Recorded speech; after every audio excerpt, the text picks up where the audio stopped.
All right, let's talk about percentages. And I promise by the end of this quick guide, they're going to feel so much simpler and a whole lot more intuitive. Okay, let's just be real for a second.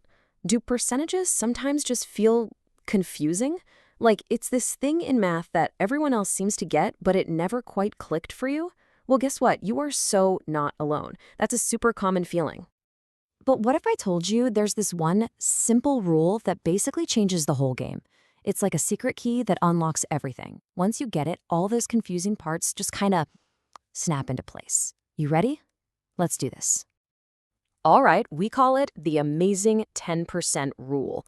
And no, that's not me being dramatic. I mean it. Once this clicks, you've basically got a superpower for solving pretty much any percentage problem you'll ever run into in your daily life. So, what's this magic rule? It's so simple. To find 10% of any number at all, you just divide it by 10. That's it. You literally just move the decimal point one spot to the left. No calculator needed, no stress. Okay, enough talk. Let's try it out right now. Say you need to figure out what is 20% of 150. Now, you could reach for a calculator and multiply by 0.20, but we don't need to. We're going to use our new rule. So, what's the very first thing you do? Every single time. You find 10% first. That is your starting point, your anchor. So let's do it. What's 10% of 150? Well, you just take 150, move that decimal one place, and you get 15. Easy, right? That number right there, 15.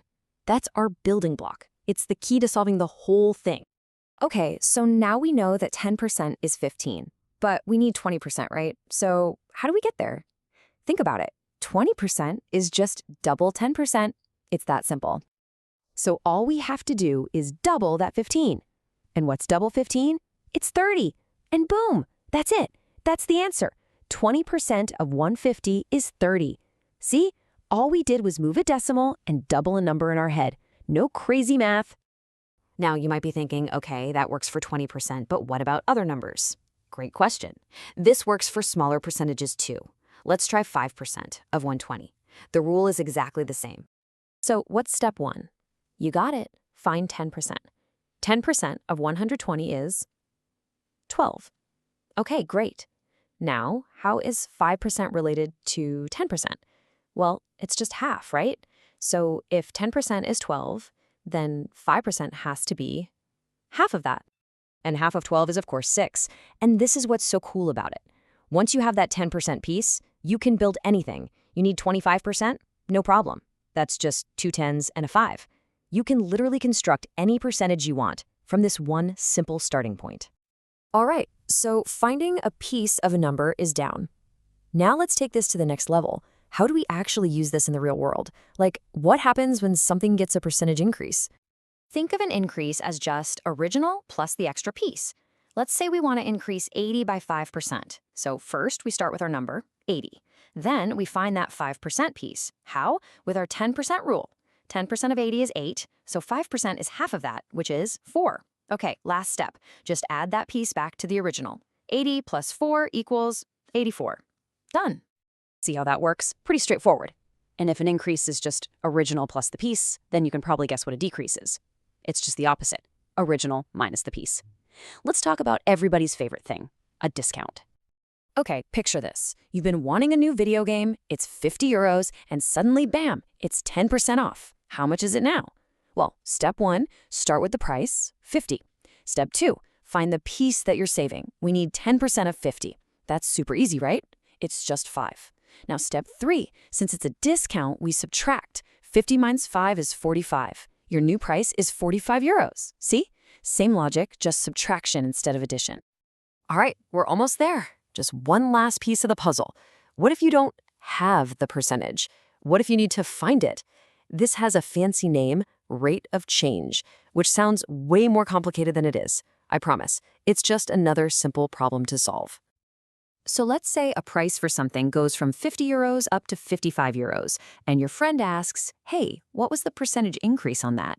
Don't panic. There's no big, scary formula here. We're just going to ask ourselves 2 really simple questions. Question number 1, and this is the easiest one. Just How much did it change in actual money?